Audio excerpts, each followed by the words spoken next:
Naked Lunch by William S. Burroughs is a wild ride of a book.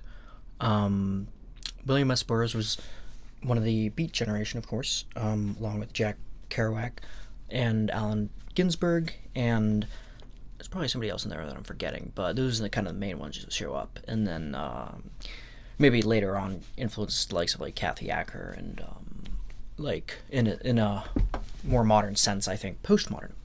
I've actually seen Burroughs show up kind of as both Beat generation and postmodern, and I think Naked Lunch is a good example. The only book I've read of him so far that actually kind of bridges both genres, as far as from my estimations, and that might be incorrect, but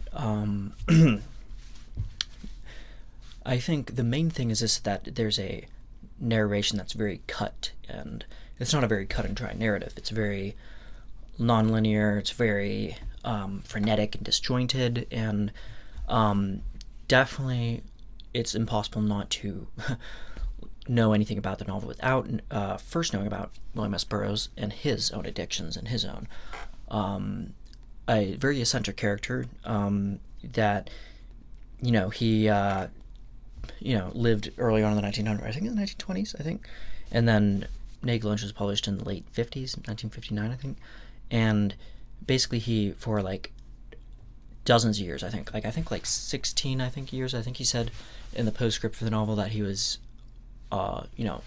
addicted to opium and heroin.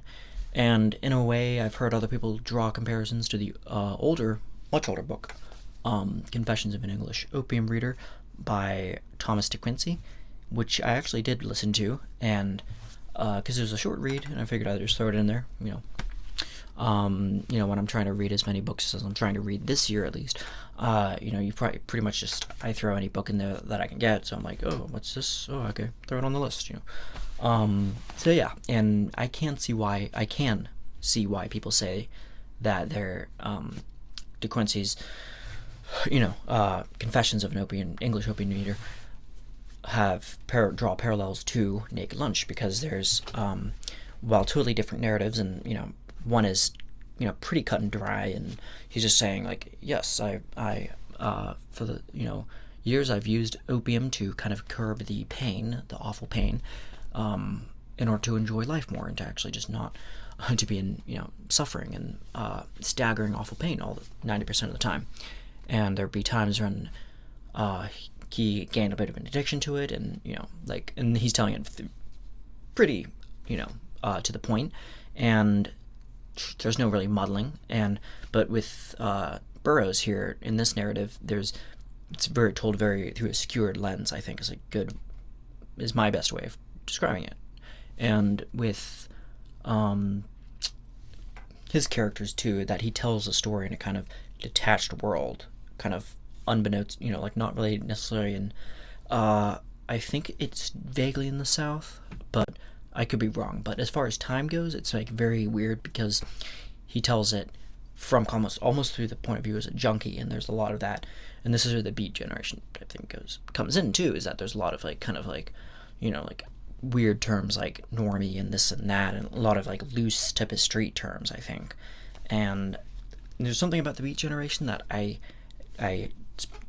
genuinely do like. I like kind of the culture of it, the fact that it's a kind of a feet on the ground, boots on the ground mentality of writing. It's not a intellectual, intelligentsia of society kind of locked away safely up in their ivory tower, just kind of writing away.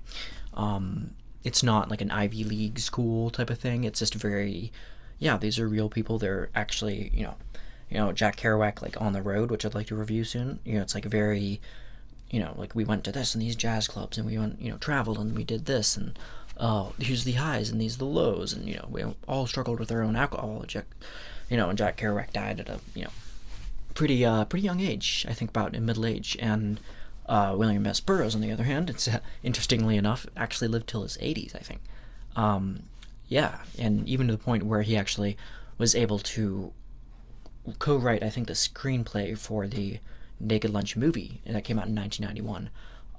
And I think it's pretty well-known, kind of respected director, I think, nowadays. I can't remember if was it Soderbergh or not Cronenberg, I think. I believe it might have been. I could be wrong, but I also want to say it might have been Gus Van Sant, but I'm totally way off. So yeah, it's. I just thought that was kind of an interesting fact. Another interesting fact, off the top of my head about Burroughs is that he apparently when he had a crush on this boy at school, because he himself, I believe, is bisexual, and he was so infatuated with him that when he was rejected, I think, he cut off one of his fingers, and that's like, like the total classic unrequited love taken to a Vincent van Gogh level of severity.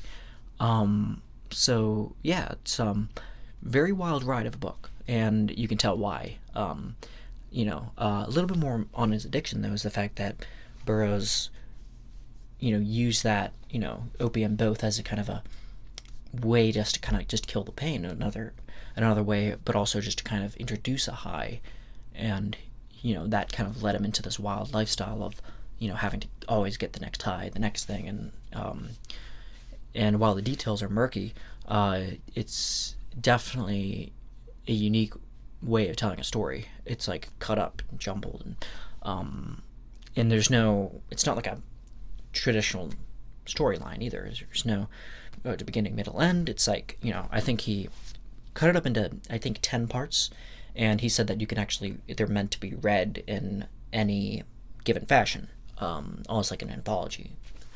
So that being said, there's the character, there's a I think it's called the free place or the free zone. It's kind of remind me not too much on like the zone in The Stalker, the movie, or the much less the book that it's based off of, I think by Stanislaus Lem, where there's like kind of this one area that's kind of where things are just, or what's the word, things are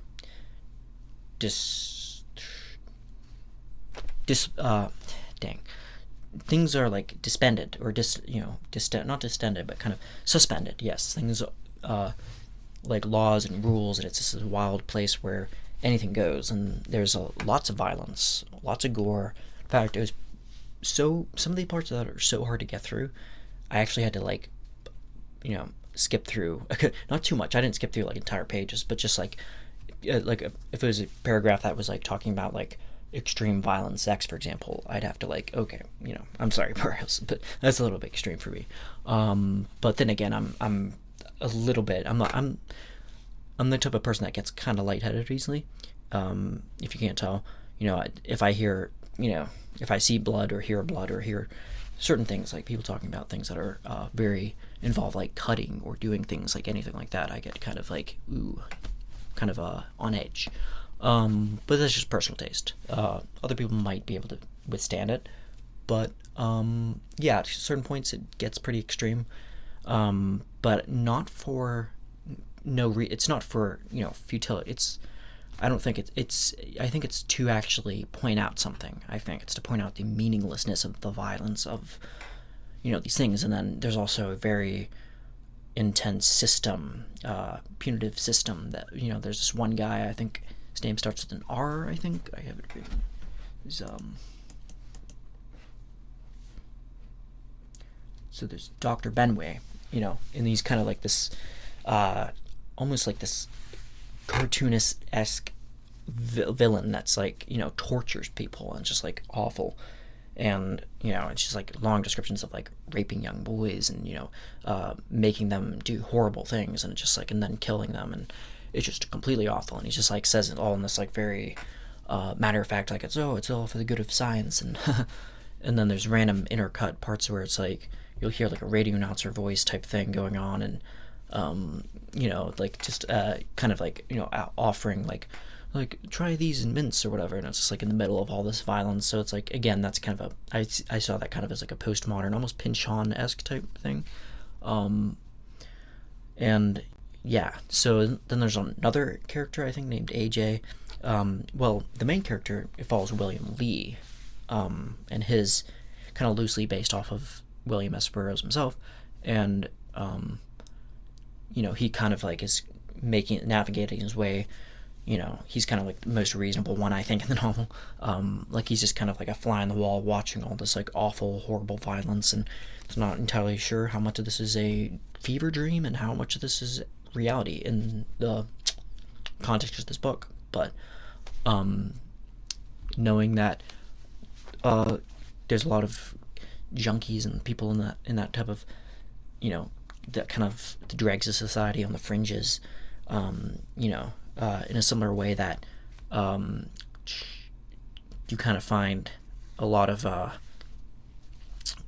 in say like Ginsberg too, like, or people who elevate, or when I say it kind of reminds me a bit of the movie 25th Hour with Edward Norton, when he's like, he's like just like insulting and saying like F New York, F, like he's like just like saying like F the city and everybody in it, like may like a waterfall, like may like an ocean just like, like wipe it off the face of this planet, like may everybody in it just drown. And he's just like, so like that's kind of like what it reminded me of. I think it's a Jonathan Lethem book, I'm not sure what it's based off of, but it's like a similar thing of like a love-hate relationship with, the city, like this, the kind of scummier, seedier parts of a city, that, but at the same time, not you yourself not being above it, and that's kind of what I got a little bit out from this, is that, he's in this zone area called like the free zone area, and he's trying to make his way out of it, but at the same time he also, like, this is all he knows. So but yeah, probably not really forgetting things, but yeah, so there's there's these two police officers too, Hauser and O'Brien, I think, or Hauser and O'Brien, and they're kind of like part and parcel of all this destruction. And but yeah, I think like near the end of the novel, it it gets more and more kind of, it actually gets quite not poetic, but kind of, well, poetic is probably a good word, for those dissuaded by, like, I'm prone to be, by the kind of like sexual violence and the gore. It actually does get poetic near the end, like it's just very, and then it kind of stops like mid, not mid sentence, but kind of like a mid idea, which is kind of fitting too. And then I think Burroughs adds this postscript later on, kind of detailing his own, like how he got addicted to opium and his struggles with that, and his ups and downs. And yeah, it's fascinating, I think. Definitely, the one thing I'd say is like critiques wise, and I'm not a huge critique type person, because I think like the second I started doing that, and then the second I realized it's like the critique actually isn't my own constructive analysis, it's more so just kind of like a